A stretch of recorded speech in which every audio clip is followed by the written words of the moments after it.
25, 30, 35, 40, 45, 40, 50, 60, 70, 80, 90, 100, 120, and 1. So ayun, magandang tanghali sa inyo mga ka-hunters, mga idol. So panibagong araw, panibagong tutorial tayo ngayon sa may mga gusto dyan at sa hindi pa alam. So sana po ay panoorin nyo itong video at baka may mapulot na naman tayong panibagong idea sa ating mga laruan, mga idol. So actually pangatlong beses ko na to gagawin dito sa video, mga idol, at ayaw talaga ni Whitey i-green yung ating video gawa ng nakakabit ito sa ating unit. So ngayon mga idol, hindi ko ikakabit yung ating unit, kaya pagpasensya nyo na kung anong pwede natin mailagay dito, at na-delete ko lahat ng files na ginawa ko para dito sa vlog na to at sa content na ito, mga idol. So actually matagal na to. So ngayon mga idol, gagawin natin, lalagyan natin yung ating parallax knob ng distance indicator.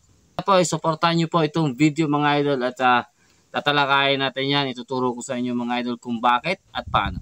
Sige mga. So ayun na nga mga idol. So bago natin simulan ito mga idol, kailangan natin ng isang kailangan natin ng isang sticker. Ganito.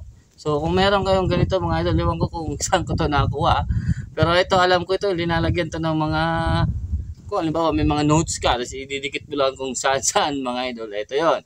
Basta kahit anong sticker na gusto nyo mga idol, pero kung meron man na waterproof na sticker mga idol, is mas maganda yon. So, or kaya yung sticker mga idol na may mga numbers na, pwede din yon.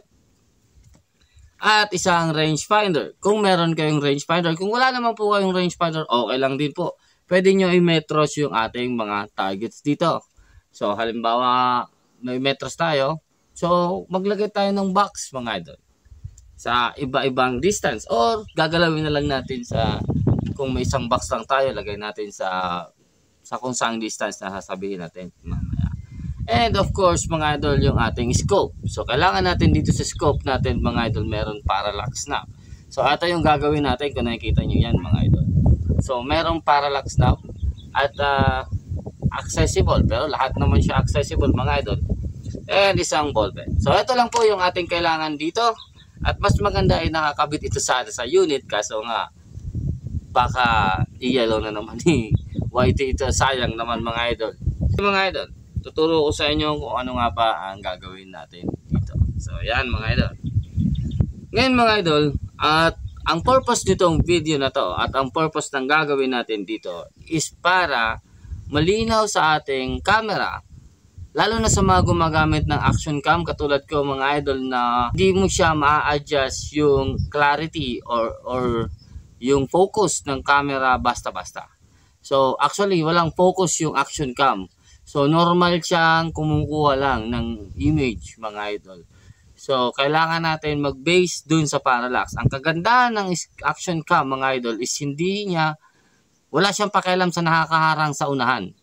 So kung nakafocus yung parallax natin sa 30 meters, meron tayong nakaharang sa 10 meters mga idol. Yung focus pa rin ng image natin na maganda is nasa 30. Yun ang kagandahan ng action cam. Samantala mga idol, dito sa cellphone, pag hindi mo inalis yung focus ng ating settings ng phone, hindi mo inalis yung focus niya, ang mangyayari mga idol, pag may dumaang dahon dyan sa inyong scope, nakita niyan mga idol na ang camera mo, magpo-focus yan doon sa pinakamalapit, hindi doon sa malayo. So ang nangyayari, magiging blurry na yung inyong target. Although yung tips ko naman para sa mga gumagamit ng mga cellphone mga idol is alisin nyo po sa settings nyo yung autofocus, or kaya pag magpo-focus kayo ng target nyo or nag-focus kayo ng image nyo, ilong press nyo na lang yung screen nyo para mag-lock siya doon sa kung saan siya nakafocus. At kahit anong dumaan dyan, hindi na yun mawawala. Well, sa action cam naman is ang kagandahan sa action cam is hindi mo na kailangan ng ganun mga idol. Yung problema naman sa action cam, yung image niya pagsalubong sa araw. Pagsalubong sa araw, medyo mahirap. Or low light condition, medyo mahirap. Kailangan natin i-adjust yung exposure, yung ISO ng ating action camera para makuha natin na maging malinaw yung ating image. Which is pag ginagalaw natin yon, nagiging pixelated yung ating kuha. Pero okay lang naman yun, tsaga-tsaga lang at alamin din natin yung mga anggulo ng sun kung saan siya papunta para sa ating kuhang maganda. So ayun mga idol, isang tips yan. So ngayon mga idol, dako na tayo dito sa ating gagawin. So ngayon mga idol, palagay na natin na wala pa ito. So ngayon mga idol, para lagyan natin to mga idol, is kailangan mo pa pala ng gunting. Sorry. So kailangan natin magputol dito, mag-cut dito mga idol dyan ng singlapad lang nito. Din kasya mo dito mga idol. Pero mas gusto natin mga idol yung haba natin, at least abutin natin yung 200 yards dito sa ating parallax. So yung gagawin natin dito, ididikit natin ito mga idol sa pinakamababa nating settings. Like ito sa akin is 15. So 15 yards dito mga idol, yan. So nasa 15 yards siya, diyan ko siya dinikit hanggang dun sa 200 yards mga idol. Bakit 200 yards sa akin? Sa akin kasi, bumibili tayo mga idol ng medyo malayo. Siyempre, gusto ko rin makuha. Kahit mga lata man yan o ano, gusto ko makuha na malinaw. Well, sa inyo, nasa sa inyo yan. Kung gusto nyo hanggang 100 lang, walang problema po yan. So, ang gagawin natin dito mga idol, ang gusto natin gawin, idikit natin ito. Tapos, maghanap tayo ng target. Like, sabi dito, di ba, 15. 15 yards. So, ang nangyayari sa 15 yards mga idol, malinaw siya pag nasa pinaka maliit na magnification. Pero pag sinagad mo yung magnification mo, malabo pa rin siya. So, blurry pa rin siya. So, ngayon, ako, linagay ko dito is naglilinaw sa akin kahit sagad yung magnification ko is 25 yards. So, ginawa ko dito, linagyan ko siya mga idol ng 25 yards. Markings ko na kahit nakasagad yung aking magnification, malinaw pa rin siya sa aking camera sa 25 yards. So, sa pag 15 na, malapit masyado yung target natin, bababaan na natin yung ating magnification. Yun na yun mga idol.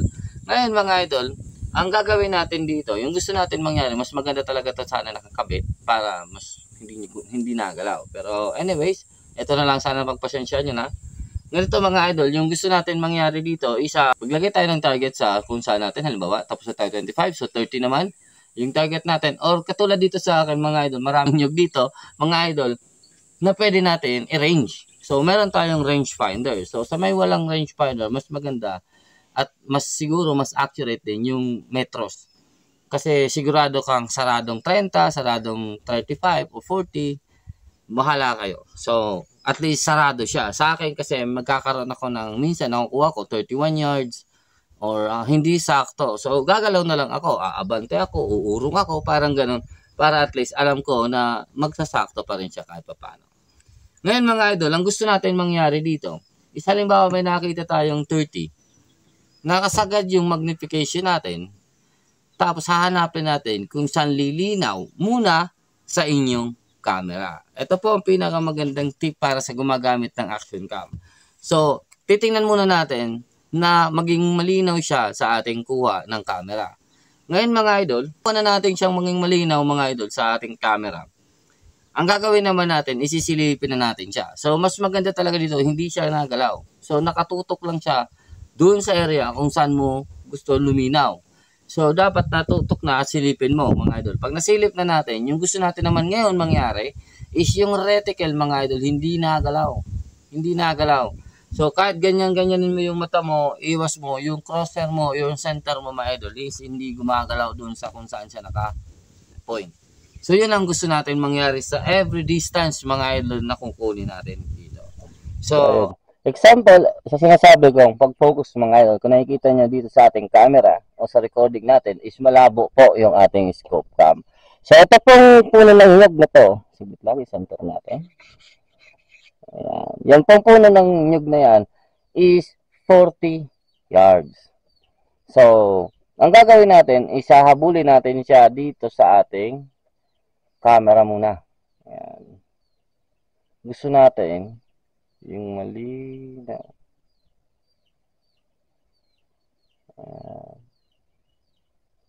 Ayan. Sagad natin yung magnification para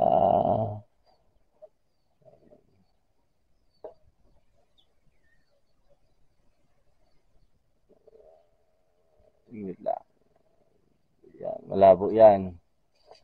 So, baba natin. Yan. Tapos kung napapansin nyo mga idol, yung center na yan, kung saan yan dapat nakatutok dyan, dapat yung mata mo hindi na lilihis sa inyong reticle. So, pag ginalaw nyo yung ulo nyo mga idol, sa likuran ng inyong scope, dapat yung reticle na yan, hindi yan naalis dyan kung saan yan nakatutok mga idol. Yan. So, ganun po. Hanap pa tayo ng iba.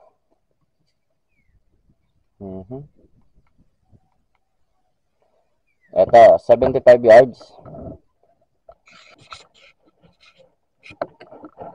Sundot lang. Yan. Sana.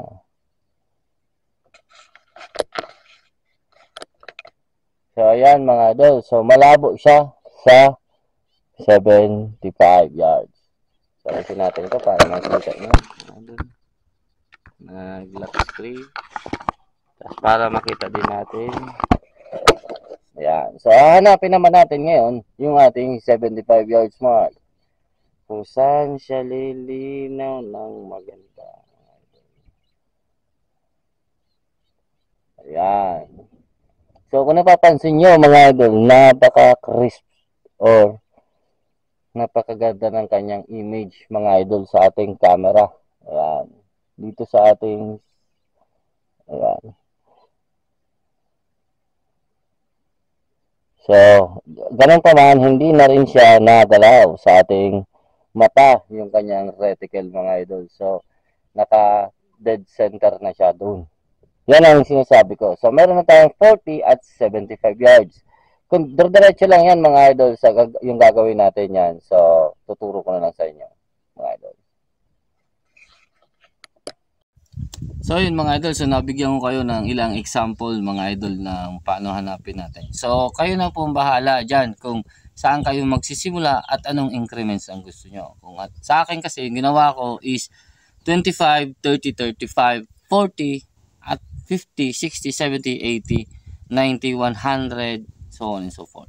Pwede nyo din sabihin na 25, 35, 25, 30, 35, 40, 45, 50, 55, 60. Yung kaibahan lang mga idol, o sasabihin ko lang sa inyo. Kasi pagdating sa 60 hanggang sa 100 mga idol, hanggang sa dire-diretso na, is malapit na po yung kanilang adjustment. So dikit-dikit na sila. Kaya may hirapan ka na maglagay ng 5 increments doon. So, advice lang is kahit hanggang 55 lang at 6 or 65 yung inyong 5 increments at dire-diretso na yan. So, at least sa 70 pataas is madali nyo na siyang makuha mga idol, yung distance niya. So, yun mga idol, sana po makatulong. So, ang kagandahan dito mga idol is ang tawag nito, pag may nakita na tayo na range natin, halimbawa na range natin ng 50, hanapin lang natin dito yung 50, alam na natin na pag nakalagay na tayo sa 50, hindi na gagalaw yung ating parallax. Malinaw na din siya sa ating camera, yung kailangan na lang natin is yung hold natin para sa target or yung dial natin sa target. Katulad sa akin, kinakabisado ko pa yung hold over nito. So, dial ako ng dial lagi. So, nahihirapan din tayo. So, ngayon mga idol, at least meron na tayong reference dito na hindi ka na mawawala sa inyong parallax. Kasi syempre, yung 50 yards mga idol or 50 meters mga idol, ilagay ko to mababa sa 50, malinaw yan sa scope. Malinaw yan, as in. Itong scope na to, ang linaw nito mga idol. So, malinaw na siya. So, akala mo, tamang parallax na yon. So, pag puputok ka na, isipin mo, ba't gumaganto, kumakaliwa, kumakanan yung aking projectile or yung patama mo, nagwa one hole ka naman dapat. So, anong nangyayari dyan mga idol kasi, yung parallax natin is hindi nakatama, nakaayos. So, anong nangyayari, pag putok mo, kakasaka, iiwas ka kasi titignan mo yung yung pellet mo, na ikakasa mo, ipapasok mo, halimbawa. Tapos, pagbalik ng ulo mo sa scope natin, iba na yung angulo niya. So, hindi na siya tulad ng una mong putok. Pwedeng ganon. Kaya, anong nangyayari, lilihis yung ating, parang ganyan, lilihis na yung ating crosshair. So, tatama siya dito, pero one holer yan. Sabihin natin, example. So, Parang ganon. Pero sa ganitong idea mga idol, sa ganitong diskarte, na nalalagyan natin siya ng indicator mga idol. Indicator mga idol is mas napapadali na yung ating pag-asinta.